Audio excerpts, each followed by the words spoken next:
Hey guys, I've been playing a beautiful pixel art retro-styled role-playing game called Sea of Stars on my Nintendo Switch, and the cool thing about this game, which harkens back to the old 16-bit era of Square-styled RPGs, is that if you have Game Pass or if you have PlayStation Plus Extra, you can download this game without having to pay anything extra. It's part of your subscription services, which is amazing because this game, spoiler alert, is worth every single penny that is being charged for, whether you pick it up on the consoles or on PC. This is a marvelous game. Sabotage Studio is the company behind this. They are based in Quebec, and they have done a phenomenal job. It's clearly a labor of love. The story kind of centers around a couple of young warriors who train. They become these solstice warriors that have magic powers and great abilities. And you can choose between Valere or Zale when you start out the game, but you are going to be playing as both of them, as well as a number of other characters that you will meet along the way, which I won't spoil. And essentially everybody's got their own abilities and powers and weapons and things, and you can augment them and change them, and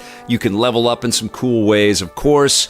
And you are also going to be stopping off in towns and in campsites and by campfires and cooking some recipes that will give you some health boosts and some magic boosts and some buffs as well as you go. You pick up relics and gems and things that you can sell in marketplaces as you cruise along. A lot of familiar tropes that we've seen in a lot of role-playing titles in the past, but what's so fresh about this is just the love that you can see in every frame of the beautiful animation, the unbelievable production design that you see in the environments that you go to, the lighting effects, the atmospheric effects, and the music is so sumptuous and so evocative of a different era, a simpler time in video games. But it's tuned, it's polished, you fall in love with the lore and all of the exposition and the backstory that you get, all of these interesting characters. Everything is also, touched with a little comedic streak as well, and sort of breaking the fourth wall kind of idea here as well. The developers knew what the assignment was, and they lived up to it. So they've made something incredibly accessible for modern players, but also for a lot of us out there that have played lots of titles like this over the years. And what's so impressive to me is that this is only the second big title from Sabotage that we've seen. They also made The Messenger, and interestingly, both of these games, The Messenger, which is awesome as well, by the way, and Sea of Stars take place in the same universe. So they're creating a verse, they're creating the Sea of Stars verse, which is really cool. I can't wait to see what comes next from the studio, because this is already a massive hit,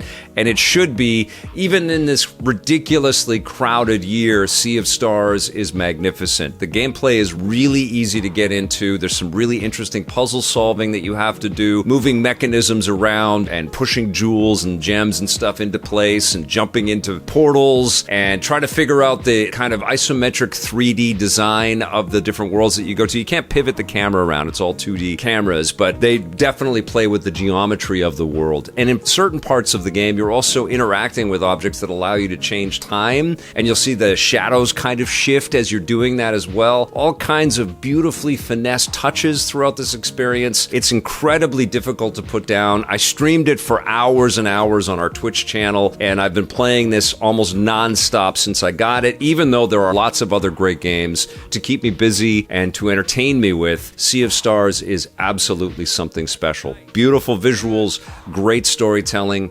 fantastic characters, and awesome music in this game as well. You can see it. It's all just made with love, and it's truly a love letter to a different era in games, but it stands with the mightiest of the new releases that we're getting in this incredible year, and that's testament to how well made Sea of Stars is. I'm going to give Sea of Stars a 9 out of 10.